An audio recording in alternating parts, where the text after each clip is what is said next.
Merry Christmas. Hope you've had a great Christmas day. This is Matt Zemek filling in for Mark Rogers, the Christmas night show here at the Voice of College Football. Was talking to many of you last night, went through some of the playoff quarterfinal games. And if you want to talk more about these matchups, by all means, come on in, give me a call. I'll punch you up. And also, just if you have questions in the chat, that will suffice as well. If you don't want to come on the air, however you'd like to do it. And of course, if you want a second hour of me, if you want a third hour of me, I'm up for it. I'm here. Like I wouldn't have volunteered to do this for Mark if I didn't have the time. But of course, that's super chat contributions will keep me up a second and third hour well into Christmas night. I hope you had a great day with your families.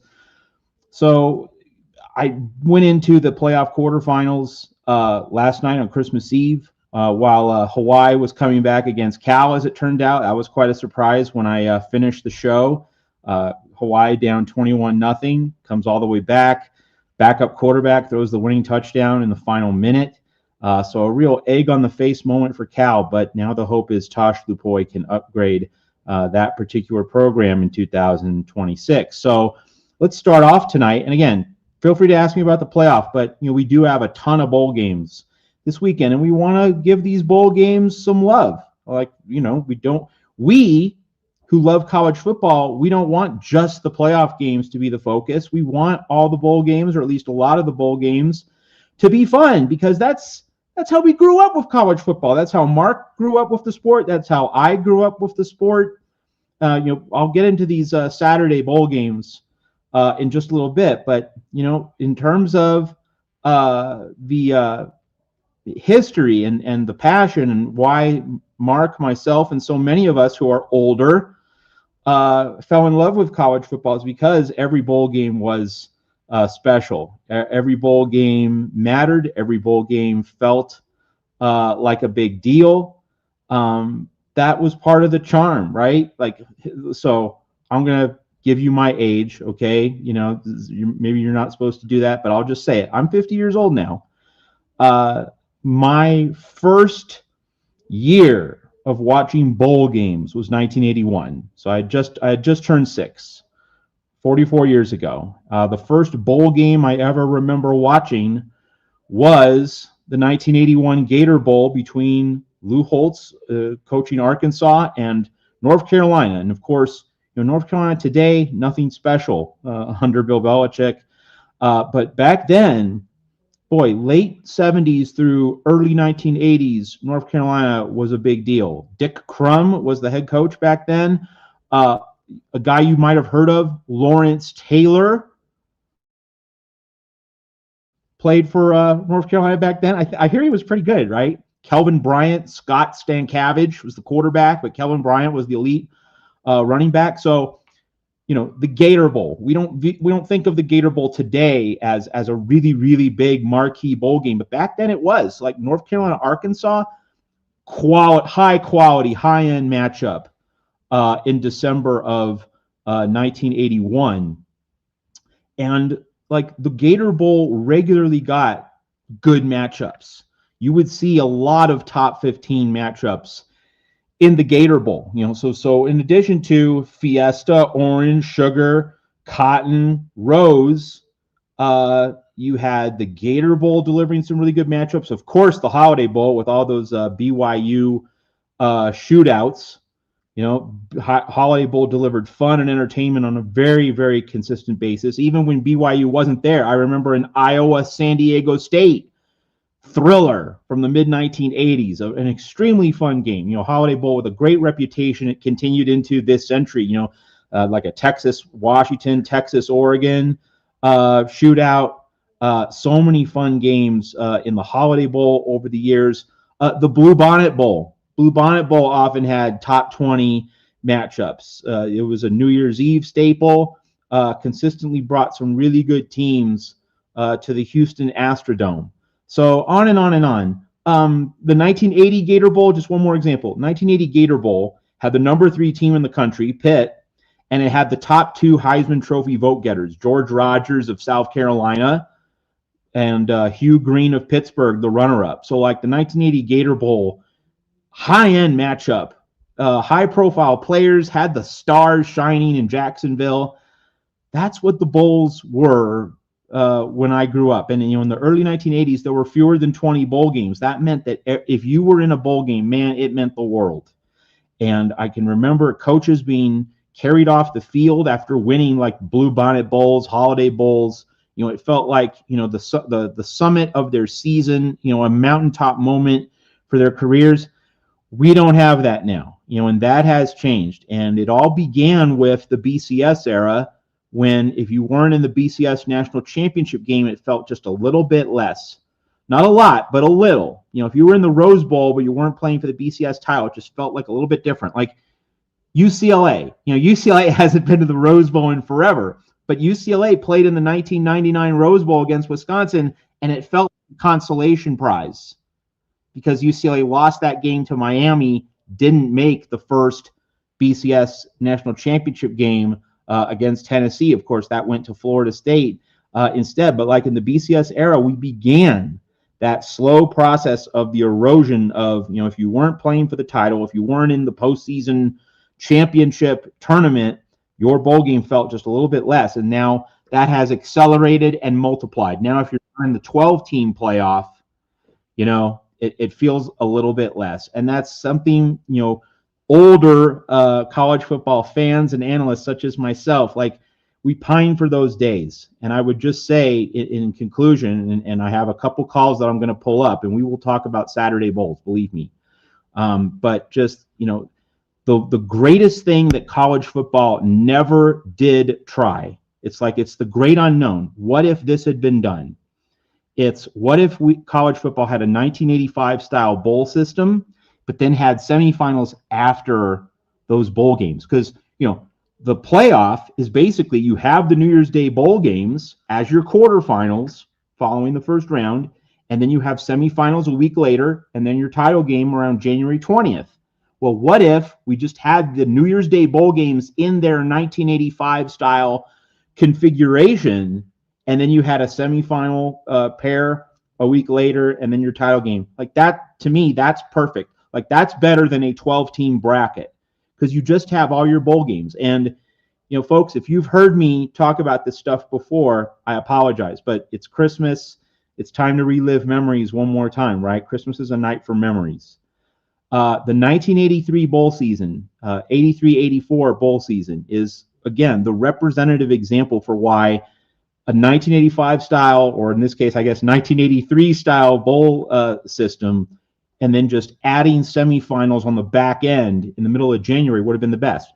Here's how it was in the 1983 season and the January 1984 bowl games. You had number 1 Nebraska against number 5 Miami down in Miami for the Orange Bowl. You had number 2 Texas against number 7 Georgia in the Cotton Bowl in Dallas. You had number 4 Illinois playing UCLA over in the Rose Bowl, and you had number 3 Auburn playing number 8 Michigan in New Orleans in the Superdome in the Sugar Bowl. So you had these various bowl games, and even if you were like number 7 Georgia or number 8 Michigan, you're thinking, okay, if the dominoes fall in a certain direction, maybe we get a split national title, maybe we get a piece of the pie. So number 7 Georgia beating number 2 Texas, that was one domino. Auburn at number 3, and Auburn is the team that is kind of gets forgotten in Miami's win over Nebraska in the 84 Orange Bowl, that classic game. Auburn's the forgotten team because Auburn at number 3, if we had games after those bowls, Auburn would have gotten it shot. You'd either would have had Auburn playing Miami in a semifinal, or you would have had Auburn playing Nebraska. And then you likely would have had, so let's say Auburn, Nebraska, just hypothetically, Auburn, Nebraska in one semifinal, and then you would have had Miami most likely playing Georgia in the other semifinal because number 4 Illinois got thumped by UCLA. So, in the early to mid 1980s, by having all of the different bowl games, each team and fan base was excited to be in that bowl game. Auburn and Michigan were excited to be in that Sugar Bowl. Miami and Nebraska were excited to be in that Orange Bowl because no one bowl was labeled the national championship game. Every game had a piece of the pie, or at least a potential piece of the title riding on it. So like you didn't have this exclusionary dynamic. All of the bowls and all of the teams involved, like number 4 Illinois is thinking, hey, if number 3 Auburn loses, number 1 Nebraska loses, and number 2 Texas loses, and we beat UCLA, we can win the national title. So as it turned out, number 2 Texas, number 1 Nebraska did lose, but number 3 Auburn did win. But anyway, like Illinois might have split the title with number 3 Auburn if it had beaten UCLA in the Rose Bowl. So you had more teams involved, and you didn't have the stigma of, oh, we're not in the national championship game. So in many ways, a mid-1980s style bowl system, but then you put semifinals on the back end. It's the best thing college football never tried, and it makes me sad. What if the sport had the vision to do that, but it never got around to it? And that would certainly be better than the 12-team playoff we have today. All right, let's take your calls on this Christmas night. Dr. Buckeye, the doctor is in. Yes, Matt. Yeah. I appreciate your nostalgic, by the way. I like your trips down memory lane. By the way, Auburn in '83 may have gotten the short end of a stick that year and deserved at least a share of that national championship in 1983. By the way, especially with the schedule they played that year. If you go back and look at their schedule, it was quite daunting.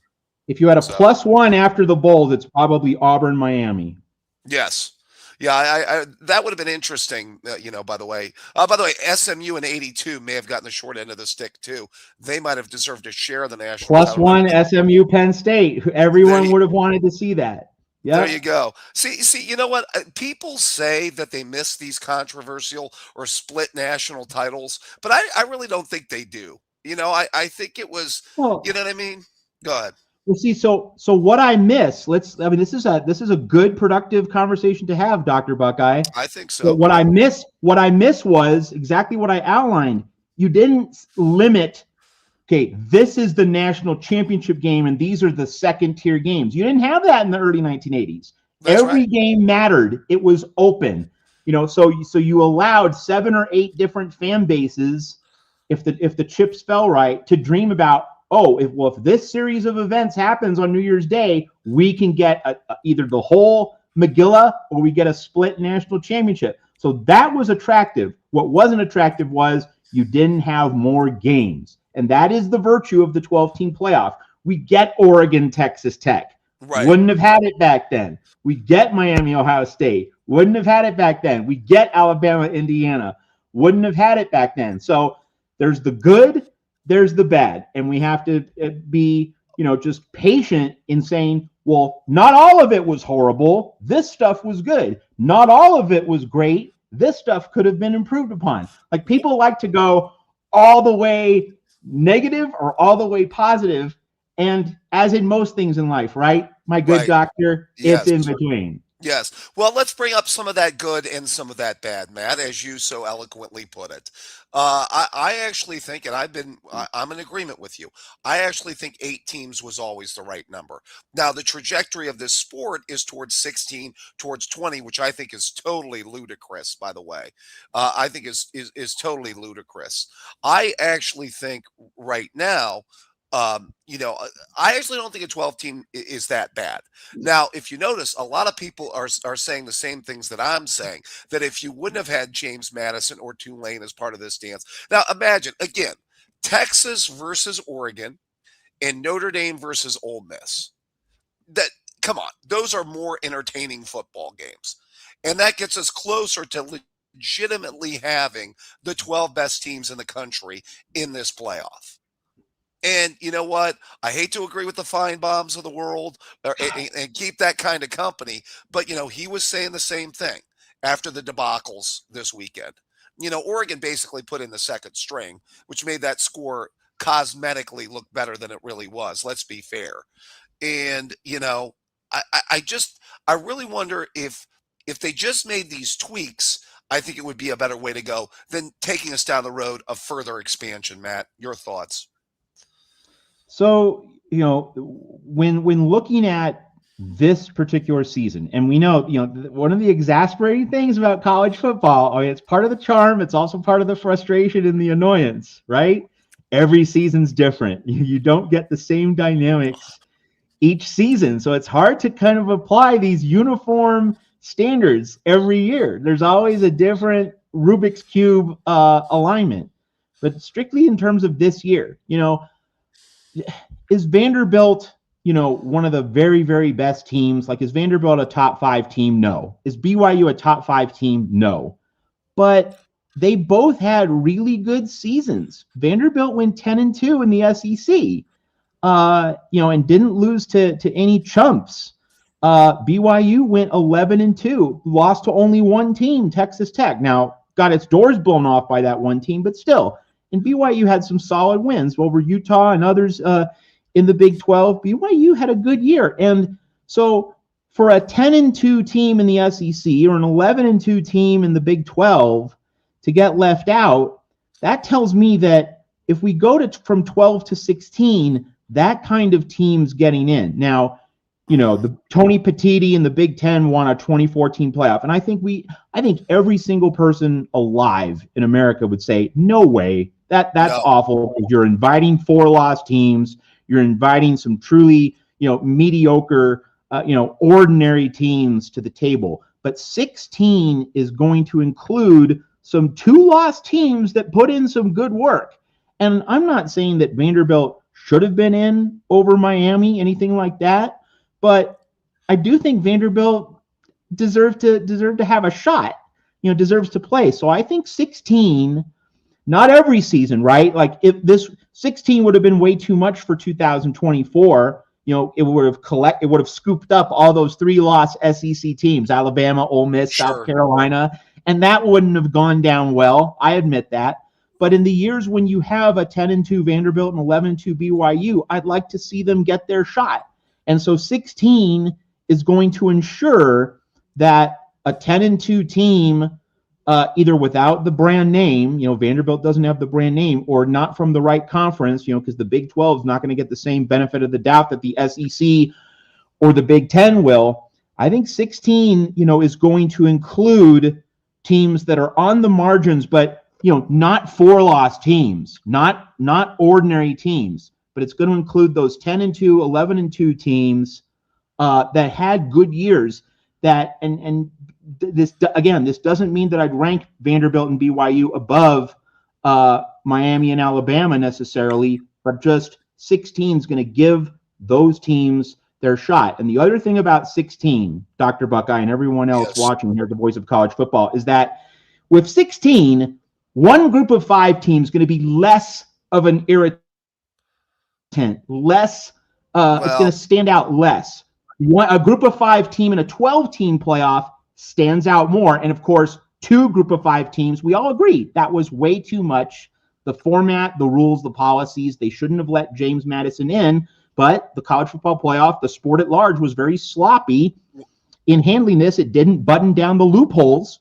And the ACC, among the conferences, had a disaster with its conference championship system. So, we agree that it shouldn't have happened. James Madison shouldn't have gotten in. That was just the sport failing to create loopholes. But with 16 instead of 12, one group of 5 seat at the table becomes less, not more, of an annoyance. Well, if you go less with 8 teams, it becomes even less possible that the group of 5 doesn't even make the playoff, and you get the truly 8 best teams in the country. And I think we get good football games. Because my goal, and I know college football largely is a blowout sport. You see a lot of blowouts over the course of the season. I just want. What do we always say when we watch 2 teams that we don't care about, Matt? We at least want to see a good competitive football game. Let's be fair.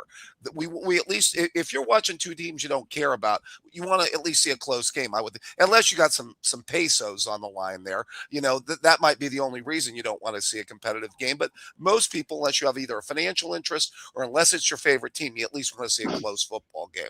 That's my goal. as far as these 8 teams, I did want to comment on them and give you some thoughts on these 4 games. Hey, by the way, real quick before I get to the playoff games, what is your thoughts about USC and TCU in your bowl game? Any thoughts Well, on? it's pretty simple. TCU quarterback Josh Hoover opted out, Yeah, and so USC has its starting quarterback Jaden Mayava playing in that game. So like, it's hard for me to really get up for that one. The only thing I'm really interested to see in that game from a USC standpoint is the defensive line, because that is the okay. most important position group in 2026. Other than that, I just hope no one gets hurt and that people have a lot of quality fajitas down in San Antonio. Does for the USC fan base, was this how was this season defined? I never heard your answer on that, man. It was a failure. I mean, I certainly look at it as a failure. Other more generous fans will say, it still didn't rise to the standard, but now we got the big recruiting class, and hopefully there will Yeah. be portal reinforcements, and USC can really make a legitimate run at the brass ring next season. But I think Lincoln Riley should be on the hot seat. Whether he is, I'm not sure. They might give him 2027 just to say, hey, we need to beef things up with a second big recruiting class in 2027, and that will be the ultimate year. I don't know for a fact whether he's on a 1 year leash or a 2 year leash, but it's getting to be time to produce or you're out of here. Yeah, you got to think that a 12-team playoff might be. You got to get there eventually. All right, to the playoff games. I find these to be really interesting. Now I think we're getting to the gusto here, Matt. That's right. I Texas Tech and Oregon might be the most interesting game where it's right up there. I agree. And Uh, the real MVP thinks so too. And he's uh, going to be coming up in the queue. And yeah, I agree with him. I think this Texas Tech defense is legitimate, top 3 or 4 in the country. I'm really interested to see the matchup with that defense against Dante Moore and that Oregon offense is fascinating to me because the one defense that he's faced that really got after him, especially in the second half of that game, was Indiana. Indiana's front seven made his life miserable in that second half. You go back and watch that fourth quarter; they had him running around all over the place. They got a really good pass rush over the course of that game, particularly in the fourth quarter. And I'm just wondering, especially with this Texas Tech defensive line that they spent so much money on, to bring in this talent. I'm just wondering how they hold up at the point of attack. I don't think this is a great Texas Tech offense. I still think Texas Tech is going to have to score some points in this game. I'm leaning Oregon just because, as good as Texas Tech's defense is, I still think Texas Tech is going to have to score somewhere in the low to mid 20s to pull this game out. What are your thoughts?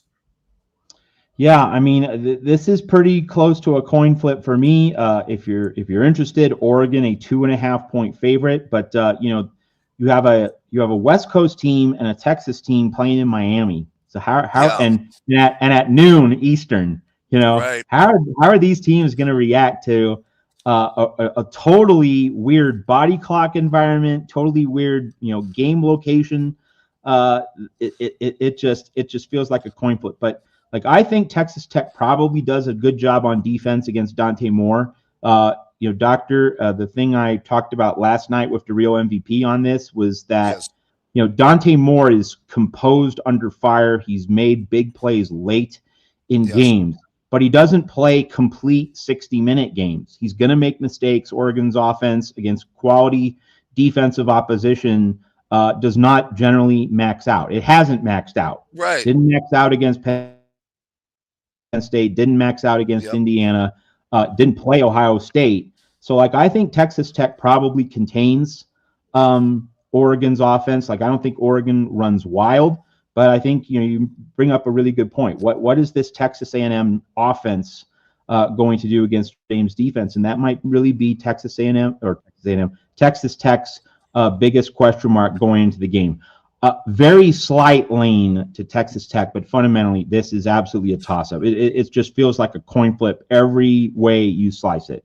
Yeah, I'm a slight lean towards Oregon because of maybe Moore's ability to make enough plays at the end of the game to pull this out. But I'm just interested to see how that Oregon offensive line, and Moore handles that pass rush from Texas Tech. Okay, Indiana, Alabama. I have to say this. I think Alabama has what it takes to win this matchup. I'm a firm believer that Indiana isn't fraudulent. I think Mendoza is legit. I think they've upgraded in the trenches. Their D line is better than I thought. It proved that against Ohio State. They've got some really good talent, that front seven that I think is being underrated. And their skill is pretty good on offense around Mendoza at receiver. They brought in the transfer running back from Maryland, who's been a solid player, Hemby. So I mean, I totally think Indiana is legit. I just wonder if Alabama can put together a complete game and pull this out. And it's all going to depend on Ty Simpson. If Simpson can get a hot hand, he's got the weapons around him to pull this out. The thing that I don't like about Alabama is they're just so over reliant on Simpson in the passing game. They do not have a particularly good running game.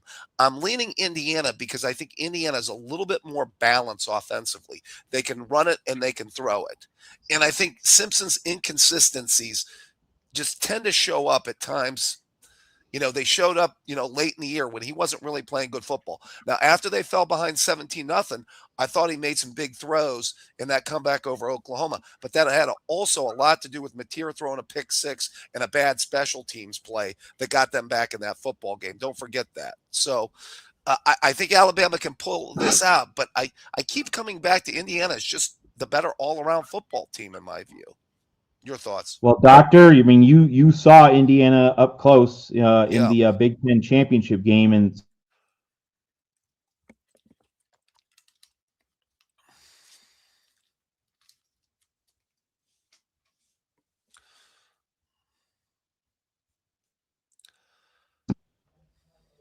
we know this is not an elite quarterback class this year. These quarterbacks are not going to go very high in the 2026 NFL draft, and yet we're calling a quarterback the best, most outstanding player in the country. Like, come on, man! Like, that's just so transparently ridiculous, right? That if you watch that Big Ten championship game, you'd say, you know what, Fernando Mendoza and Julian Sand, fine football players, and like again, I like them. I want them on my team. I would want them leading my offense. I would want them in my huddle. They're great young men. They're winners.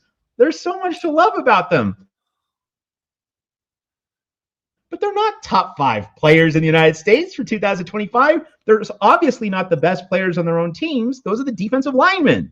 The defensive lines are the best things about Indiana and Ohio State. So that discussion just really, really annoyed me. And full disclosure, Jacob Rodriguez, to me, of Texas Tech, was the best player in the United States. I thought Jeremiah Love was close behind, the running back from Notre Dame. So that had to be said. But now getting back to this Indiana-Alabama matchup, and I told this, I think, to the real MVP last night, is that, Fernando Mendoza, again, I want him on my team. He's a winner, and he's mentally tough. And part of his mental toughness is that he threw big interceptions against Iowa, Oregon, and then also Penn State, and he bounced back from them. That's a winner. That's a warrior. But it's not. That's not how the Heisman works. You throw an interception that jeopardizes your team's chances of winning, then you make a big play to rescue yourself. That's not a Heisman Trophy player. That's a winning player, but it's not a Heisman player. So in this matchup against Alabama, Mendoza just needs to avoid the big mistake. Like, he can't keep flirting with danger. He has to play a clean game. He has to play a responsible game. And if that happens, chances are Ty Simpson's going to make the big mistake sooner or later, and it'll tip the balance to Indiana. And because Indiana has such a strong defensive line, I think if you're an Indiana fan, that is your most tried and true, reliable path to victory. Our defensive line is better than your offensive line. It's not just Alabama. Could apply anywhere. And the Indiana defensive line wins its matchup. That's it. Unless Mendoza makes John Mateer level screw-ups. I think that's the simple path for Indiana. And I think, if you are the Hoosiers, You go into this game thinking, hey, we held Ohio State to 10 points. We won despite not scoring a whole lot. As long as we don't give away cheapies, as long as we don't give away free stuff, field position, short fields, touchdowns.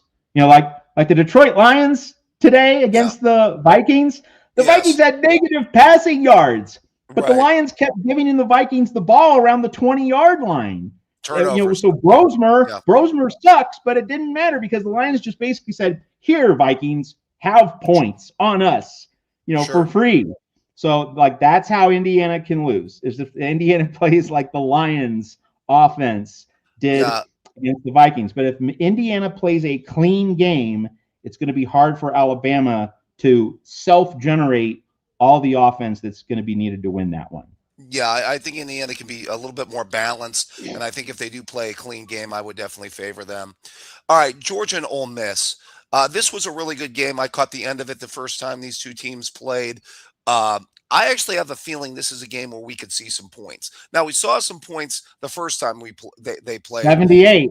Yeah, exactly. Watch this time be 17-14 or something. You know Yeah, what I yeah. mean? I like both quarterbacks. I like Chambliss. I like Stockton. I think both teams have some decent balance. I think both teams can run the ball a little bit. The running back from Ole Miss has had a really a solid year. I believe it's Lacey, right? That's had the good year for them.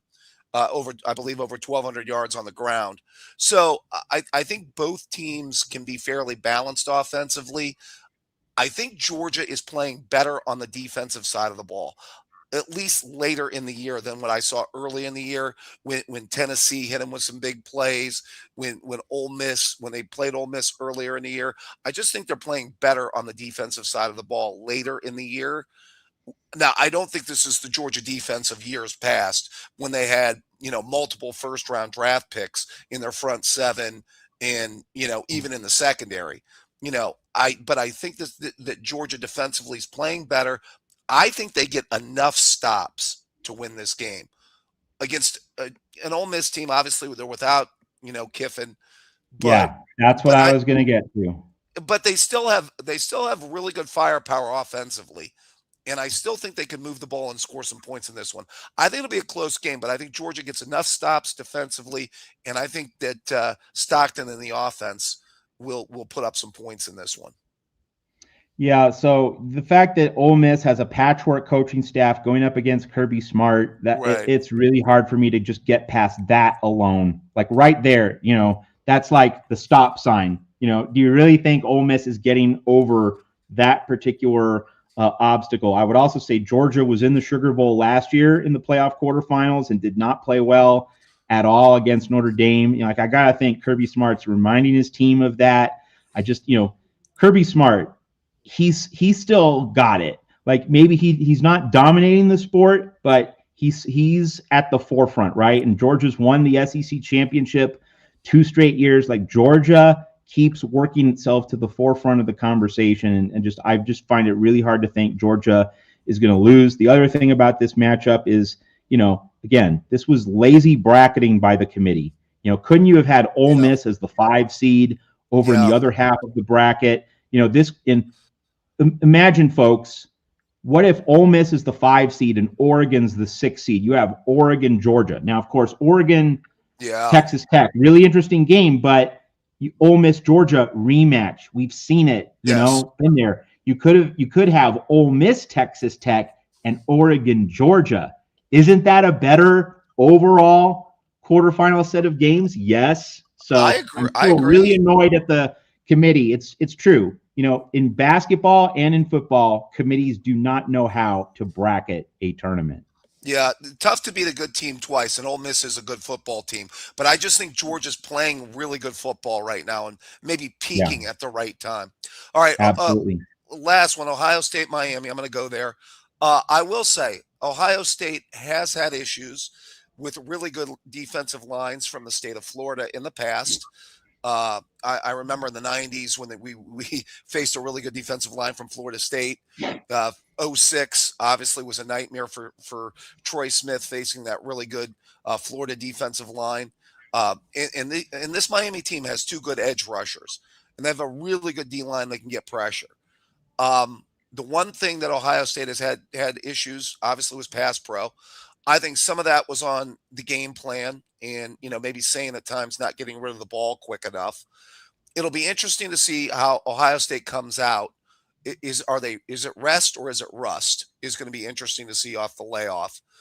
Um, I will say this: Miami, from an offensive standpoint, isn't bad, but Carson Beck's inconsistency, I think, are the things that might prevent Miami the chance of pulling off the upset here.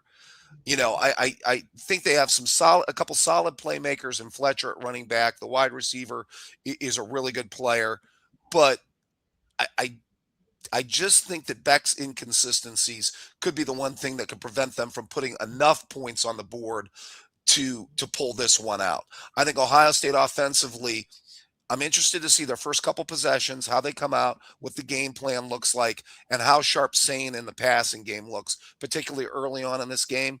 But I think the one thing that could hold people back from maybe picking Miami in an upset is Beck in that offense being at times very erratic and turnover prone from time to time. I agree with your analysis. Fundamentally, I would say, if Carson Beck struggled against Texas A&M, it's not going to be an easier ride, one would think, against Ohio State. So my main thing is take the under. The under is 42.5. I'm taking the under. I'm just going to come right out and say it. This feels like 19-10, 17-9, something like that. And I would also say, as I mentioned last night when talking about these games, and you're aware of this, of course, Doctor, that Ohio State gets, lost its final regular season game last year. Yeah. That gave Ryan Day all the ammunition and fuel he needed to get his team's full and absolute undivided attention going into the playoffs. So now he has that same recipe, that same scenario this season. Like, do you really think Ohio State's going to have two straight total clunkers? Yeah.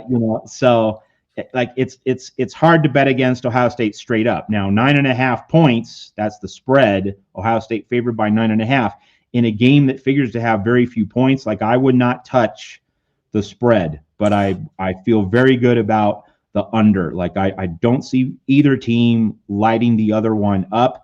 I also, you talked about Fletcher, the running back for Miami. Yeah. I think a really key question is, how does Miami's offensive brain trust give Carson Beck some degree of safety? Like, is there a route tree?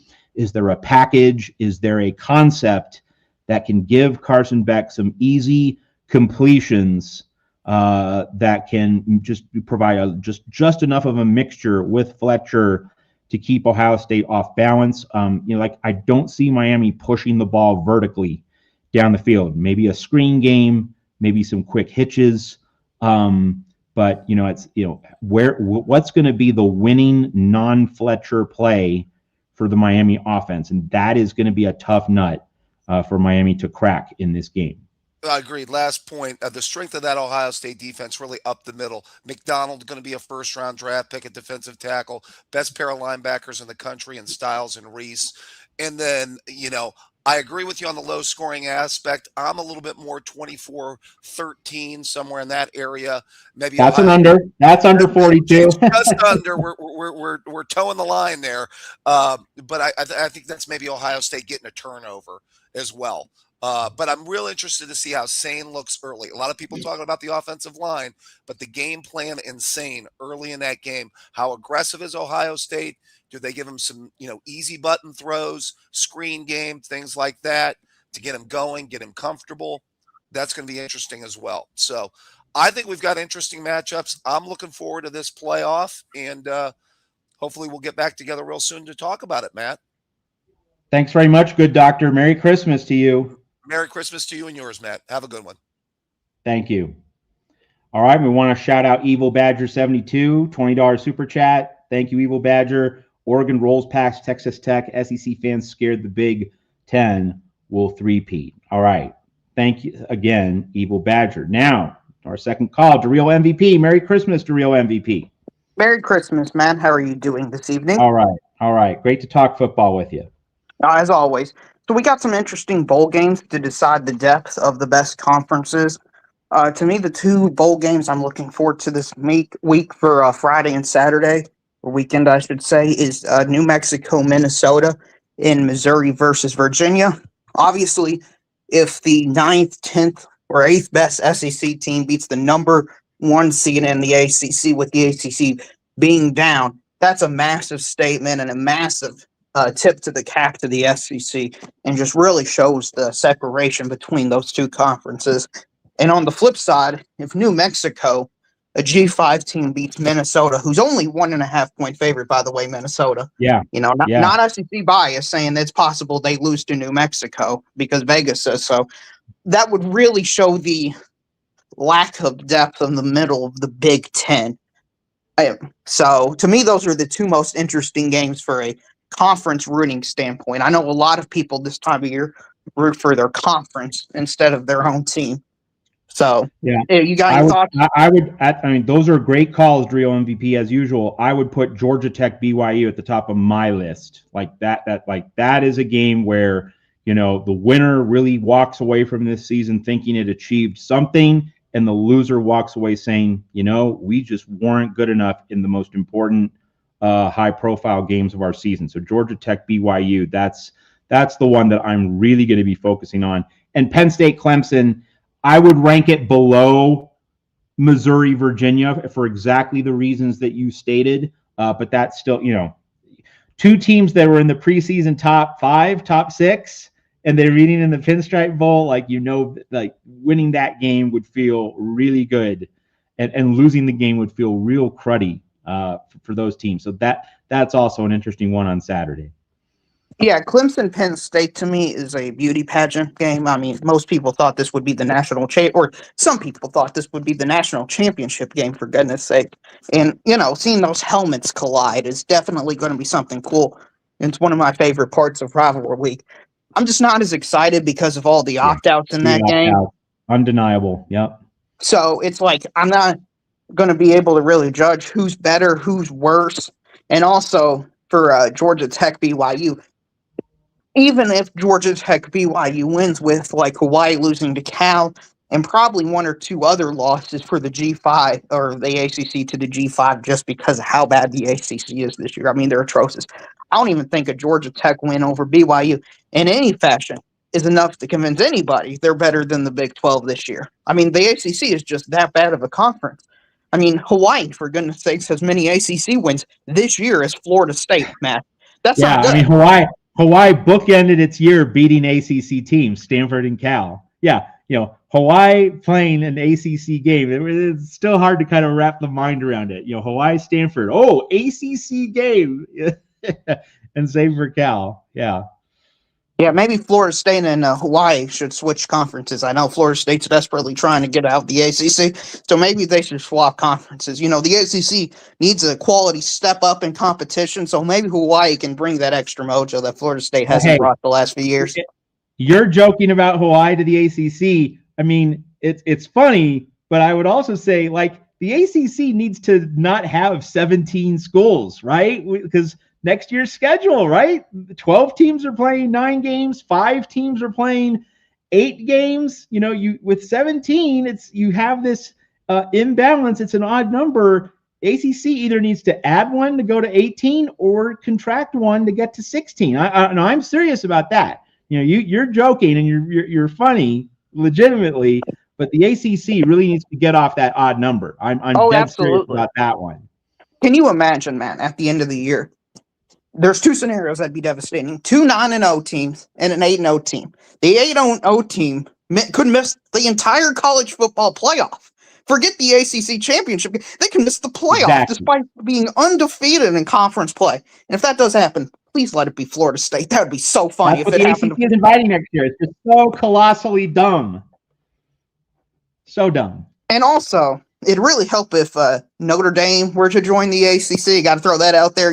They basically play a full ACC schedule anyway. You might as well just include them in member for 1 year as a transition year. They're on rental deals anyway, I heard. I saw 2020 happen. But to me, that's right.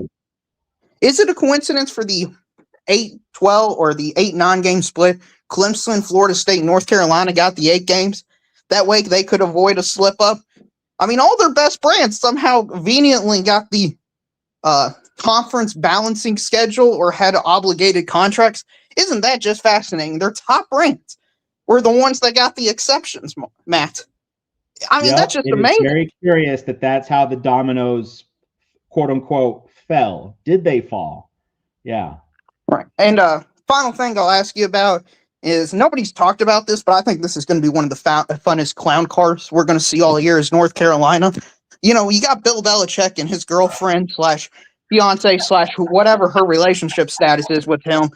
And then you know what we need? We need Bobby Petrino to bring along. Just fantastic. You know, we need good character. Bill Belichick going to take Jordan Hudson for a motorcycle ride, baby. Inspired by Bobby. you can't make this stuff up. It is just beyond belief. It's beyond parody. It is absolutely extraordinary. That has disaster written all over it. I mean, doesn't it? Who in North Carolina's administration said, "Oh yeah, we're going to have Bobby Petrino and Bill Belichick coach together"? Who thought this is a good idea? This is how your academic university gets clowned on. It's because you've got two people who clearly are knuckleheads and aren't able to make good decisions off the football field work together. It's a complete disaster. It's going to be a disaster. Yeah, just let's try to be real here. And of course, I'm talking to the real MVP, so we know how to be real. Do you think Bill Belichick and Bobby Petrino are going to exchange anything more than 5 words all season long? It just seems tailor-made for disaster. And Bill Belichick was staying alone on the sidelines for most of these North Carolina games. It's not as though the rest of the coaching staff enjoys robust communication with him. He seems just kind of set apart from everything. And of course, the celebrity angle, just the novelty angle, he's not fully focused on his work. Obviously, the Jordan Hudson orbit has kind of, swallowed him up and certainly distracted him to an extent. Bobby Petrino's going to be somehow get Bill Belichick's attention or earn his respect. It just, it looks like an absolute disaster all the way around. No doubt about it. Yeah, to me, this is one of those things that's interesting to joke about hypothetically, but I'm somewhat serious. Who's more likely to be the head coach week 1, North Carolina football, Bill Belichick or Bobby Petrino? That sounds like a joke. It's a legitimate question, I feel like. It is a legitimate question. Yeah. It's just, this is real life. It's impossible to wrap the mind around it. It's boom. It's that meme for sure. Anyway, I'll get going. I can't wait to watch Central Michigan play Northwestern. I'm sure whoever made that as a bowl game was just jumping up for joy that they got the elite Central Michigan Chippewas to face Northwestern. Yeah, it's the Detroit day after Christmas Mac Bowl. It's while you're exchanging your returns at the department store, that's going to be the game that goes on. It's not an accident that the Mac Detroit Bowl is the day after Christmas in that midday slot. It's not an accident. Right. What is an accident is the Big Ten having a ridiculous conference tie-in with the MAC. The MAC? That's ridiculous. They should never really a bad group of 5 conference. Yeah, and this brings up the point. I began this show by talking about how the bowls used to be so much more interesting and fun, and I think one way to the biggest way to bring back the fun and the spice and the zest of the non-playoff bowls is you throw a big NIL bag at players, and you make sure that the bowls get tied to NIL contracts or NIL compensation, because that is the firewall against opting out. That is the number one thing. You can't have these exoduses of players, so you need to have an NIL incentive structure built into the bowl games, which currently does not exist. That's number one. But the number 2 way to freshen up the bowls, get rid of the conference tie-ins.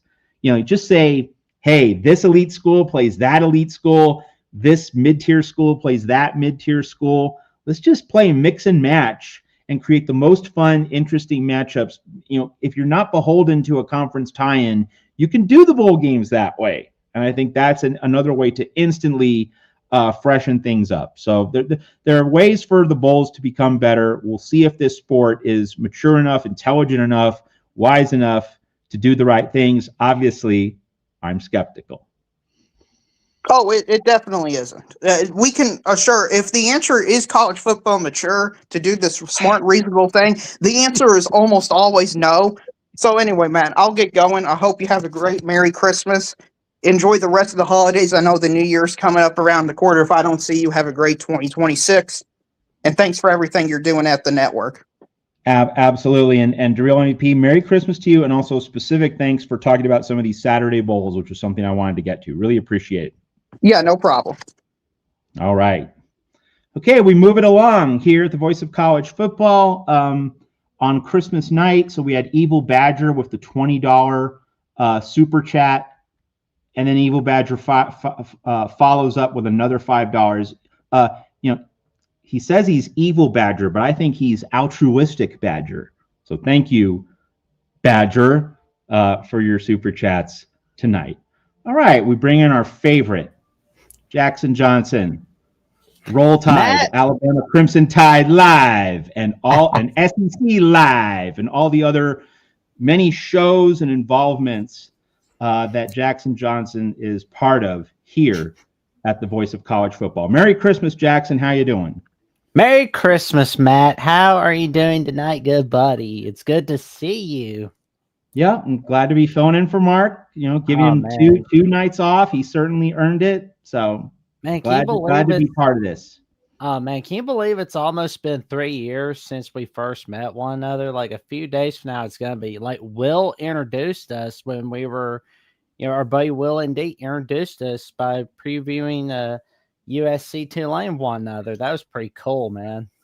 Absolutely. Yep. It's been quite a ride, and it's only going to get more interesting in 2026. That's for sure. Oh, for sure, man. No doubt about it. And, it's funny that like today being Christmas Day, the last time we've had a college football game on Christmas Day was 22 years ago in the 03 Hawaii Bowl. Like, that's pretty wild when you really think about it. Like the last time we've had a college football game on Christmas Day was in 03 before YouTube. The dark ages of the internet with no YouTube, no ads, no Instagram. Well, and Jackson, you're an Alabama native, and the part of Christmas Day college football in a bygone era began in Montgomery, Alabama, with the Blue-Gray All-Star Classic at the Crampton Bowl. So, yeah, that was a part of my college football Christmas in the 1980s. You have the Blue-Gray Classic in the midday game, the early game, and then you have the Aloha Bowl in mid-afternoon. Great times, and I really missed the Aloha Bowl. Now, obviously, the Hawaii Bowl, which was really fun, carries on the same spirit, but certainly missed those games from Aloha Stadium. You had some really good matchups. Like I remember, I believe Washington and Maryland played a really interesting Aloha Bowl in the early 1980s. You had some other really good games. There was, I think, a Washington State-Houston game in the late 1980s. You had some really, really fun Aloha Bowls, Jackson. Oh, for sure. And, of course, there's that 86 Sun Bowl where Alabama's just smacking Washington off the face of the earth. Yep. So that was Sun Bowl. Folks, just trivia question. How many bowl games are older than the Sun Bowl? Ooh. Well, you got. I'm not asking you, Jackson. I'm asking everybody. Okay. The answer: 1. The Rose Bowl. Yep. The Rose Bowl is the only bowl game older than the Sun Bowl. So this little old bowl game in El Paso has been around for over 80 years. Like over 80, over 90 years. Like what an incredible American underdog success story that the Sun Bowl is still chugging along over 90 years later, just tucked away out in the West Texas town of El Paso, as Marty Robbins would sing. So the Sun Bowl, also a really, really special bowl game back in the day. CBS is closing in on almost 60 years consecutively of televising that bowl game. Always love shout outs for the Sun Bowl, Jackson. Yeah, I mean, it's like that really feels like it should be the permanent home for the Sun Bowl, like CBS, really. And I really wish like there'd be a few more bowl games on CBS, but that's not going to happen for another few years. But Yeah. you know, like I was watching the NFL games on Netflix today, and as of right now, I'm watching the Chiefs Broncos on Amazon Prime on my laptop next to me. And I think it's a smart move by Netflix to be having NFL on Christmas Day because number one, that's a great marketing ploy, right? Sure. Yeah, because I know like right now we're not seeing college football on Netflix, but it's coming. It may not be coming You would next think, year. right? You'd think it's going to get the foot in the door at some point. Yes. Oh yeah, because I mean, like with Netflix, with the way things are going right now, because and you've seen this in your lifetime, Matt, because like I wasn't alive during this time, but when the NFL fought, like basically decided, you know what, we're gonna have Fox be one of our TV partners, and Fox is not gonna be. We're gonna be taking them from CBS because like Fox realized, you know, we can't sell people with Homer Simpson and Al Bundy forever. We can't get overly reliant on that. We have to have sports programming to really make money. And that's a smart move because you realize you got the NFL with you. Then you got Major League Baseball. You got college football right after.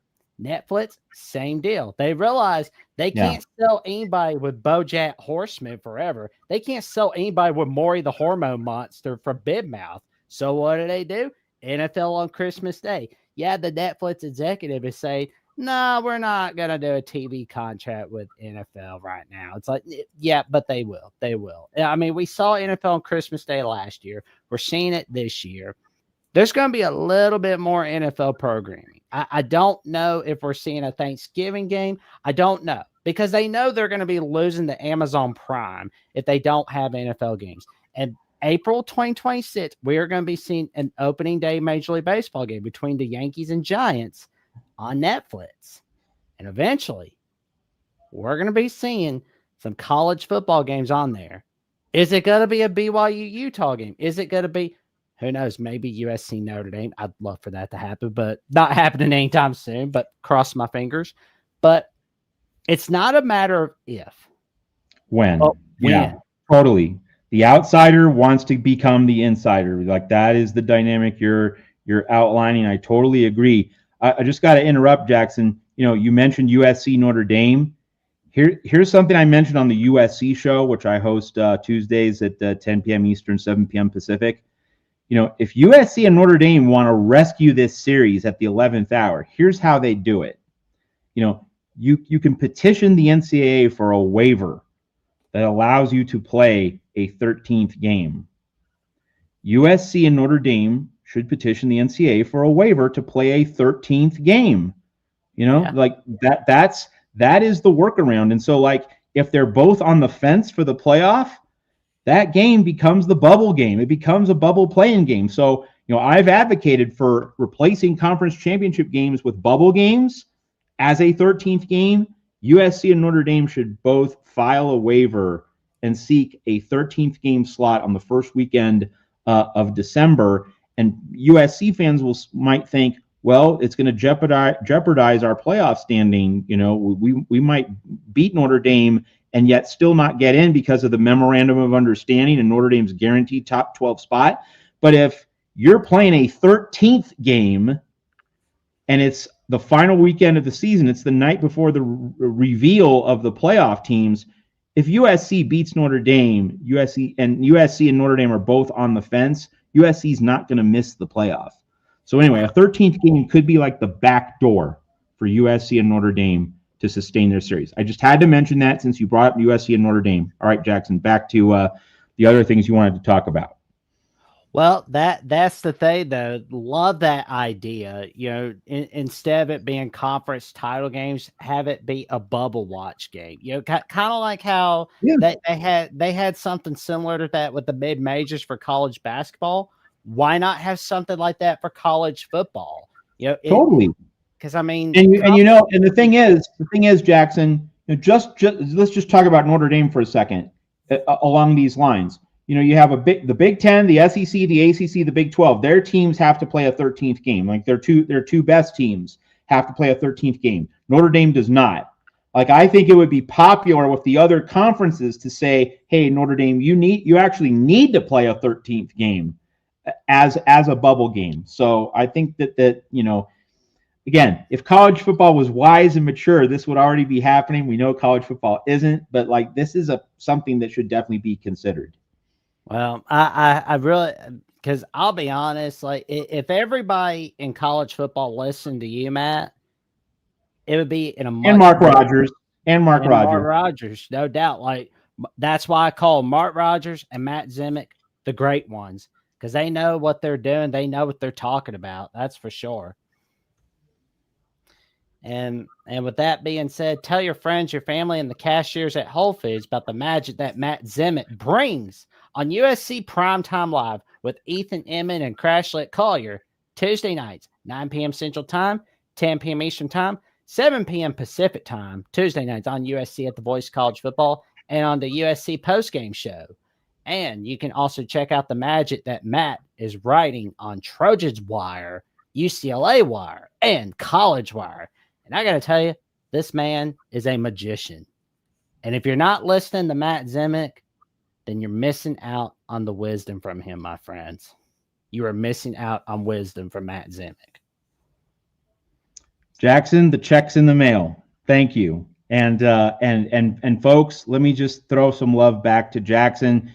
He's doing multiple live shows across our network. He's doing marketing work, maintenance work, quality control work, promotional work behind the scenes. Like he's one of the unsung heroes of the Voice of College Football. Cannot say enough good things about Jackson Johnson. All right, Jackson, anything else you have before we move along to the next call? Well, last thing I'd like to mention is today is the 54th anniversary of the longest game in NFL history, the 1971 AFC Divisional Playoff matchup in double overtime between the Miami Dolphins and the Kansas City Chiefs. And if I'm not mistaken, Jackson, that was the last game played at the old Municipal Stadium in Kansas City, the last game before Arrowhead, and now we have the Chiefs leaving Arrowhead Stadium. So a great historical tie-in there. Pretty wild, right? Yep, that's right. And with that, I wish you a good night. Stay safe, stay warm. It's cold out, and Merry Christmas, Matt. Merry Christmas, Jackson. Very thankful for everything you do for me, Mark, and the Voice of College Football. Thank you. Y'all have a good night. All right, that's Jackson, and now we round out the night with Keith. Keith, welcome to the Voice of College Football. Keith, Merry Christmas. Merry Christmas to you too, Matt. Can you hear me? Yeah, what do you have for us? All right. I've been wanting to have this discussion with you for a few weeks now. Okay. But your idea of bowl games with semifinals stacked on top is a very enticing playoff system. Now, the funny thing is, you might be arguing for expansion at the same time you're arguing for that playoff format. Mm-hmm. Because I sent to your Trojan Wires X a direct message of a 2014 format that RJ Young put out, and it looks like a lot of bowl games right before a semifinal system.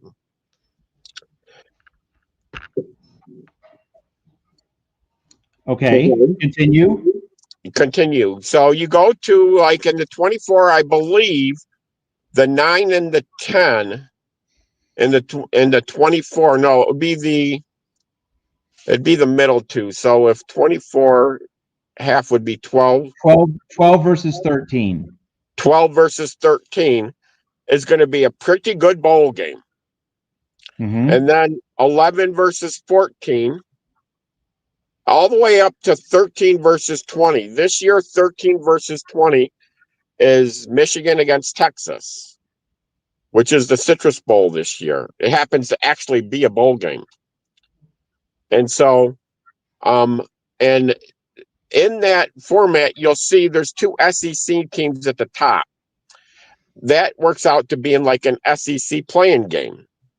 All right. Mhm. So it seems like you're getting that. With expansion, you get what you're looking for. You're getting a lot of good matchups. And of course, you're going to get 9 against 20 against 24, which is not going to be such a good matchup. But basically, half of the games will be good matchup bowl games. And then going to the next round, the round of that's the round of 24, the round of 16. All the 1 through 8 teams get a bye, and they all play in week 2. And so you get one versus the winners in that, and you get another bunch of good bowl games that look like bowl games. Let me stop you there, Keith. Just let's flesh this out a little bit. Is this 24-team plan incorporating the playoff bracket into the bowl system? Is this a thing where like the early December bowls, like, you know, the Cure Bowl, the 68 Ventures Bowl, the Boca Raton Bowl, they basically become the first round games, and then the second leg of bowls like the Gator, Pinstripe, you know, these games we're going to see on Saturday, they become the quarterfinals, and then semifinals become the traditional New Year's Day bowls. Is that the plan that's being put forward? That's very much the plan. Yep. Okay. Well, you know, I do think 24 teams is too much, but I really do like the idea of having all these games basically just shoehorned into the existing bowl structure. That is a good idea because you make those bowl games instantly relevant. So that, you know, there's something to like about it for sure. No question. Yeah. And so I think that looks very much like what you were looking for. But there would be 16 bowl games. The first round of 8 games and the second round of 8 games would be 16, which very much look like bowl games. And you end up with quarterfinals coming out of that. Yeah, I mean, it's really intriguing. I would say this. You know, one thing I've been mentioning the past couple years, now that we're in the 12-team playoff era, I think it's really important for college football to start its regular season in the middle of August. I think the season needs to start about 2 weeks earlier than it actually does. And before anybody jumps in and says, Matt, it's way too hot in the middle of August.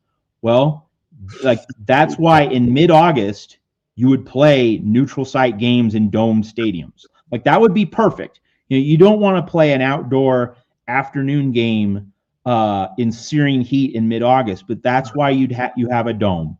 So you'd play as many showcase games in dome stadiums in the middle of August. And why you do that is you can end the regular season earlier in late November. You can play Army-Navy. You move Army-Navy 1 week up to the first Saturday of December instead of the second one. Because that way Army-Navy gets played before the playoff. You know, there was a chance earlier this season, right, that Navy was going to win the group of 5, but then has to still play Army after the playoff selection show. And it would have been a total embarrassment for Navy to be selected as the group of 5 champion, and then it loses to Army. It's an egg on your face moment. College football needs to get Army-Navy on the first Saturday of December. So that Army-Navy concludes before the playoff reveal. But here's the other thing. College football needs to be playing the first round of playoff games on the second Saturday of December. Why is that? Why is it so important for college football to play the first round of the playoff on the second Saturday of December? There's a very specific reason for this. So there's a law on the books. There's a law on the books.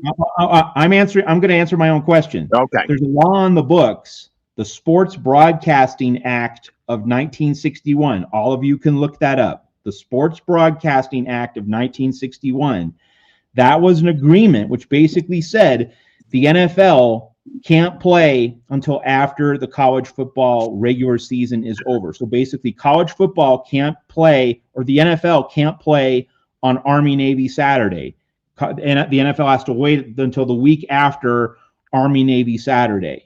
And so, currently, as things stand, if college football wanted to play its 4 first-round games on the second Saturday of December, the NFL could not put games up against it because that is the law. The NFL cannot play games by law on the second Saturday of December. So college football has that territory to itself. So it's important for college football to move up the schedule into mid-August. It facilitates moving up Army-Navy 1 week. It facilitates playing the first round of the playoff on the second Saturday of December, when the NFL currently, by law, can't touch it. The NFL cannot compete with college football on that weekend, but college football has instead insisted on putting its first round games on the third Saturday of December. So there are a lot of moving parts here, and there are solutions waiting to be found. But once again, go back to the beginning of the show. College football is not wise enough, not mature enough. It has not shown it's going to make the responsible adult decision, Keith. But there are a lot of things to be considered here for the sport of college football in terms of postseason scheduling. I wanted to throw out something new that is my idea, and I didn't hear anybody say this, but I want to throw this out for the first time, is why not move the Army-Navy game every year to kick off Saturday? The week 1. Week 0, basically. Yeah. Well, that game's usually played outdoors, right? Philadelphia, yep. Baltimore. That would be, like part of the pageantry of Army-Navy is everyone wearing their military uniforms or their military jackets.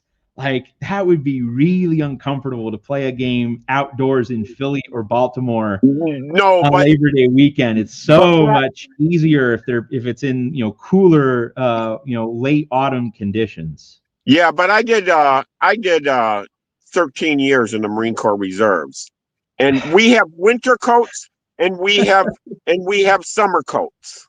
Okay, so yeah, you're not going to wear this big long flowing winter coat in the summertime. Yeah. You just be in basically your dress alphas, which is like a suit. Yeah. And in August, and at the end of August, that could be pretty warm, but it wouldn't be this cooking mess that you're talking about. Yeah.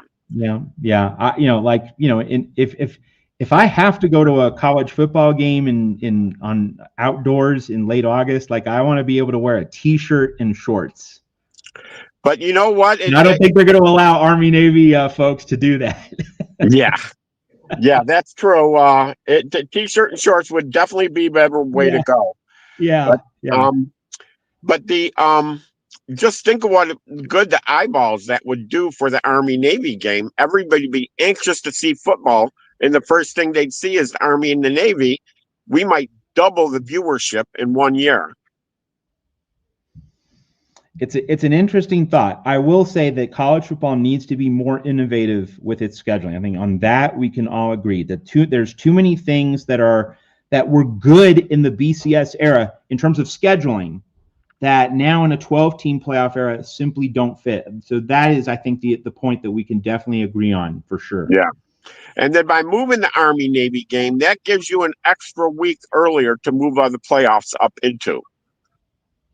That is true. That would facilitate being able to play the playoff first round on that second Saturday of December, which is something college football really needs to achieve and get done for reasons previously stated. Yeah. And get this as close to New Year's as we can. You try to get it back to as close as New Year's as we can. And none of this skipping weeks, play round 1 and then wait 10 to 12 days to play round 2. Well, I mean, first round and then second round can be on consecutive Saturdays, but then you can have a little bit of a break before the semifinals on New Year's Day if you want to play it that way. Okay. Yeah. So Yeah. that sounds like innovative scheduling that we need to push the NCAA to get to.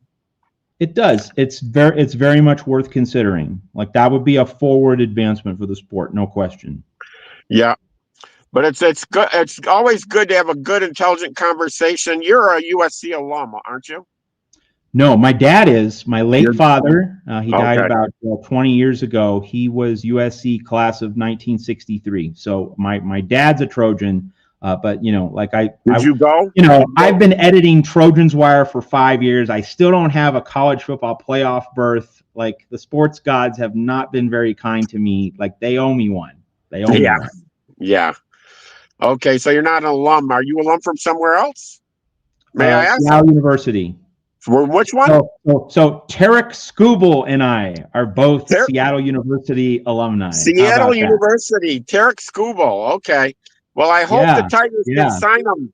I hope the Tigers can keep him. I do too. Gosh, like this should be a slam dunk, no brainer. But why are they dragging? It's so dumb. They need to lock him up right now, and then get some bats.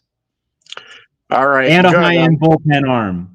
Hey, thanks for covering for Mark today. It's always good to talk to you, Matt. Of course. Always good to talk to you, Keith. Merry Christmas to you and yours. Merry Christmas to you and yours, too. Thank you. Okay. All right, folks. It's been a pleasure filling in for Mark Rogers these past few nights, Christmas Eve and now Christmas night. Thanks to, he says evil, but again, altruistic Badger, $25 in super chats tonight, a 20 and a 5.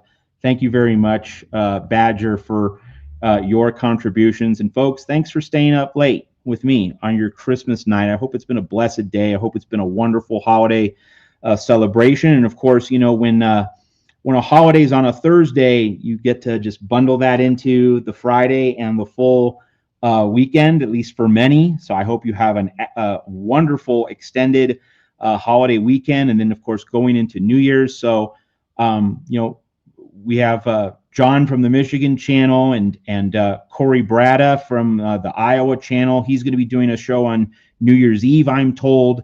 But Mark's going to get back into the swing of things next week when we get the full lineup of bowl games. Plenty of games on Tuesday, December 30. December 31, Iowa Vanderbilt, really interesting game. Michigan Texas, really interesting game. Then, of course, New Year's Eve night, the Cotton Bowl and the playoffs begin. And then the 3 big ones on New Year's Day. So Mark Rogers is going to be your companion for that week. So Merry Christmas to one and all. Enjoy the bowl games, which get back into action Friday. And then I believe there are 8 bowl games on Saturday. So plenty of college football postseason games for you to enjoy on Saturday, and then all the really big ones Tuesday, Wednesday, and especially next Thursday, New Year's Day 2026. So for Mark Rogers and for all of us here at the Voice of College Football, this is Matt Zemek. Thanks for watching and listening. Merry Christmas to you and yours. Another show. College football is even more exciting when you've got some action on the line, and the games are even better when you're cashing in. And the Voice of College Football is the place to be to get the greatest value. Start with my picks. 75% against the money line, 58% against the spread, and I've got a 40-plus year track record. 11-0 in the college football playoff for me last year against the money line, 8-3 against the spread.